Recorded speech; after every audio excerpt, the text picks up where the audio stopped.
Hey folks, this is Riker with a gaming news wrap-up video where we discuss the happenings of the week. This week's topics include a Diablo Immortal player spending $100,000 only to get locked out of PvP. Microsoft saying that Activision Blizzard's games are neither unique nor must-haves. Blizzard and NetEase allegedly getting into a quarrel and canceling a Warcraft mobile game, and more. As always, discussion timestamps can be found in the description below, but right before you skip ahead, just a quick reminder to ring that sub notification bell to be alerted to new Saturday episodes and stay up to date with gaming news highlights. But before we move on, just a quick word from this video's sponsor, Squarespace. I built my website, Riker.com, using Squarespace, and I was able to do everything myself, quickly and easily and with zero education in the field, all thanks to how easy Squarespace is to work with. Watch how easily I update my website to add an entirely new section to embed my Diablo lore videos. Squarespace is flexible for any kind of website, whether for your business or your hobby, with tons of templates that you can easily customize to your needs, no knowledge of coding required. You can even connect your social media profiles to automatically push website content to your socials, set up members-only areas with exclusive content, and sell products. Basically, if you want to build a website, I recommend Squarespace. So, head to squarespace.com for a free trial, and when you're ready to launch, go to squarespace.com/Riker and use code Riker to save 10% off your first purchase of a website or domain. That's squarespace.com/RHYKKER and use code Riker to get started today. In our first story, EA has claimed that single-player games are a, quote, really important part of its portfolio. But before we dive further into that, let's go back in time a bit, shall we? 12 years ago, 2010 to be precise, then CEO of EA, Frank Gibeau, said that single-player games were finished. The full quote was, speaking of the company's studio heads, quote, "They're very comfortable moving the discussion towards how we make connected gameplay, be it cooperative or multiplayer or online services, as opposed to fire and forget, packaged goods only, single player 25 hours and you're out.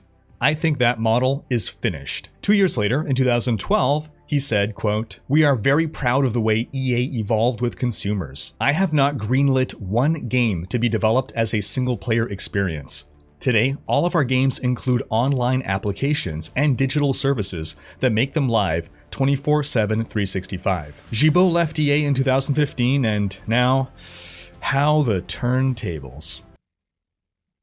EA had its quarterly financials call recently, in which it was revealed that almost 3/4 of EA's total business comes from live service games, but CEO Andrew Wilson nonetheless expressed how he believes single-player games form a core part of the company's business model. He said, quote, "When we think about our portfolio and we think about building it out, we really think about it on two key vectors.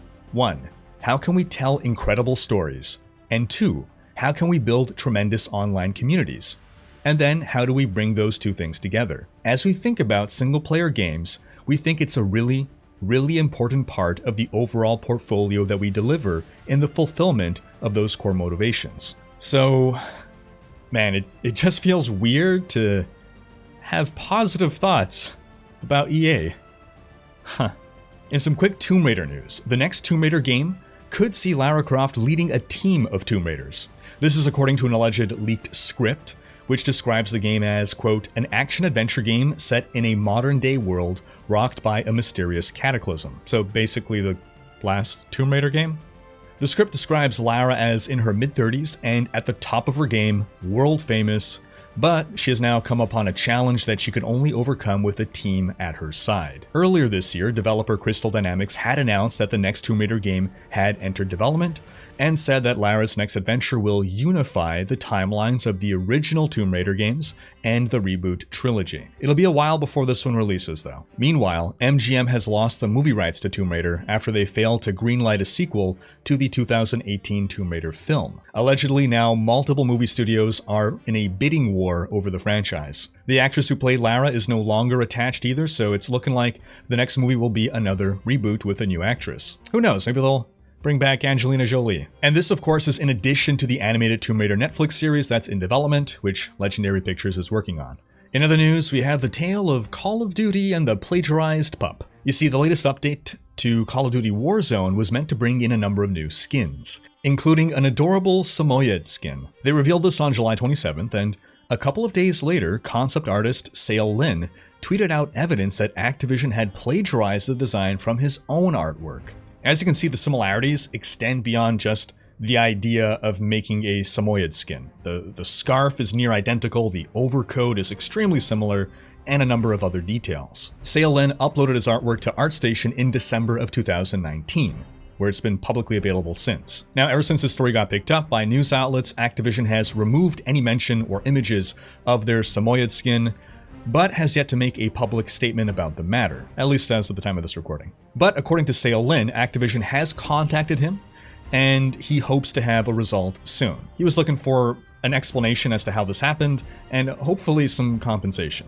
Now, if I had to speculate on how this happened and why Activision hasn't made a public statement yet, all it takes is one concept artist to steal a concept they find online, and then an entire team can run with that concept, 3D artists, animators, marketing, everything, without realizing that the base concept was stolen. Companies can't be double-checking every concept for plagiarism. Artists are expected to be professionals with integrity, and I would be surprised if someone is not fired over this, because tracking down whoever's responsible shouldn't be difficult. In Path of Exile news, the devs released their balance change manifesto ahead of their upcoming Lake of Kalandra expansion, and the players were not happy. There's a lot of nerfs, and many players feel like a lot of builds have been nerfed out of viability, without significant buffs to allow for new interesting build possibilities to emerge. In particular, character defense options took a hit, requiring much more investment now, and minions as well got heavily nerfed. Now, it should be noted that we have not yet gotten the reveal of the leak mechanic, and following the backlash, Bex on Twitter reassured concerned players by saying, quote, "We've spent a lot of time discussing your feedback today and yesterday. One note is that there are things coming in the full reveal that complement the manifesto and fill out the bigger picture. One example is that there are buffs to over 100 unique items. Stay tuned." The live reveal of Lake of Kalandra will take place on August 11th at 1 p.m. PDT. In other news, this week Activision held its second quarter 2022 financial report. And for the first time since 2019, Activision, specifically, Activision's active player base has fallen below 100 million monthly active users. The company had maintained over 100 million monthly active users since late 2019, thanks to the launch of their Call of Duty mobile game, which led to a peak of 150 million monthly active users during the first quarter of 2021. Revenue is also down year over year, which they attribute to lower engagement in the Call of Duty franchise. Now, they do expect engagement to rise in the fourth quarter of this year, which will see the launch of 2 new Call of Duty games. Now, we should also remember that the gaming industry saw a boom during lockdowns. Now that things have been opening up, it's only natural for fewer people to be home playing games. We'll also reiterate that at 100 million, which is down to 94 million now, is only from the Activision side of the business. King, the developer of Candy Crush and often forgotten third part of Activision Blizzard, still has 240 million monthly active users, though this has also been on a downward trend over the past year. As for Blizzard, well, Blizzard's numbers were on a downward trend until this quarter, and its monthly active users have now risen from 22 million to 25 million, and that rise can be attributed to Diablo Immortal. Overall, Activision Blizzard's revenue is down 28% year over year, and even Blizzard's revenue, despite the release of Immortal, is down 7% year over year. Last year did have the release of the Burning Crusade Classic though, which was a big earner for them. King is the only division of Activision Blizzard that saw revenue go up year over year by 8%. Now, we should mention that Immortal did release in the final month of the quarter, and the Chinese launch, which did happen, in case you missed it, happened after the quarter ended, so we do expect Immortal's numbers to rise. Still, the Call of Duty mobile game grew that franchise's monthly active users from 36 million in one quarter to 128 in the next. It's a far cry from 22 to 27, so I'm not sure Bobby K is too happy here. However, according to Activision Blizzard, over half of the accounts playing Diablo Immortal come from players who did not already have a Battle.net account, meaning they are in fact reaching a completely new audience, an audience that can potentially transition into other Blizzard games as well. Now, revenue-wise, there have been a lot of speculative figures thrown around by industry analysts estimating how much money Diablo Immortal has made. Well, now, thanks to the earnings report, we have a much clearer picture. Blizzard's mobile revenue hit $90 million in Q2 2022, which is up from $16 million year over year, or up from $21 million from the previous quarter. So comparing it to historical numbers, it's not unfair to guess that Immortal made about $70 million within the quarter, and of course that number should explode even more with the China launch. Meanwhile, the Microsoft acquisition of the company is continuing along. While it is expected that the acquisition will go through, one thing that would stop it from going through is if government regulators rule that the merger breaks antitrust laws. Basically, antitrust laws are supposed to exist to ensure fair competition among businesses and protect consumers from predatory business practices. Microsoft is already one of the biggest gaming companies in the world, and Activision Blizzard isn't terribly far behind. Plus, Activision Blizzard has a couple of the world's biggest franchises, so this does raise some concerns of the big companies coming together and just completely dominating. However, in a recent filing intended to assure regulators that no antitrust laws are being broken, Microsoft said that Activision Blizzard isn't actually all that great. Well, literally they said, quote, "There is nothing unique about the video games developed and published by Activision Blizzard that is a must-have for rival PC and console video game distributors that give rise to a foreclosure concern." I mean, jokes aside, they're right. It's not like Activision Blizzard produces a product that a lot of people need or rely on. It's not YouTube or even Steam.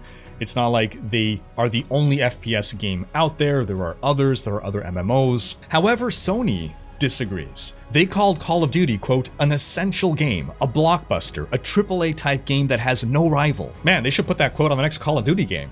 Sony, blockbuster, no rival. Basically, Sony argues that Call of Duty is so popular that it can influence what console consumers will buy. Basically, they're scared that if Call of Duty becomes an Xbox exclusive, then it's going to be hard for them to win the console war. I mean, there's a reason that Sony has paid to get early access to Call of Duty titles on PlayStation. Now, Sony's stance is in stark contrast to pretty much every other developer. Warner Brothers, Ubisoft, Bandai Namco, and Riot Games all seem fine with the acquisition. They gave their own statements, and none of them seem to object or see any reason why Activision Blizzard would have any kind of monopoly on anything. That said, none of those companies sell a console the way Sony does. Now, since we mentioned Diablo Immortal, it seems as though we have found the person who has won the game. He's a streamer known as JT Is All Business, and after allegedly spending over $100,000 on the game and winning roughly 300 to 400 PvP battlegrounds with only 3 losses, his matchmaking rating is so high that he can't play PvP anymore. When he queues up, there's just no one with a high enough rating for him to go against. So he was locked out of what he said is his favorite activity in the game, the PvP, aka stomping poor people. Now, it was a month and a half that he could not play PvP. He estimates that he waited in queues desperately for 48 to 72 hours total throughout this time. And because he couldn't participate in Battlegrounds, he also couldn't participate in the Rite of Exile event. This is the PvP event to retain the Immortal crown. So he was the Immortal leader and he could not even participate in the fight to let his team remain immortals. He made a forum post about the issue. That post was up for a month with no response. He reached out to customer support. They weren't helpful.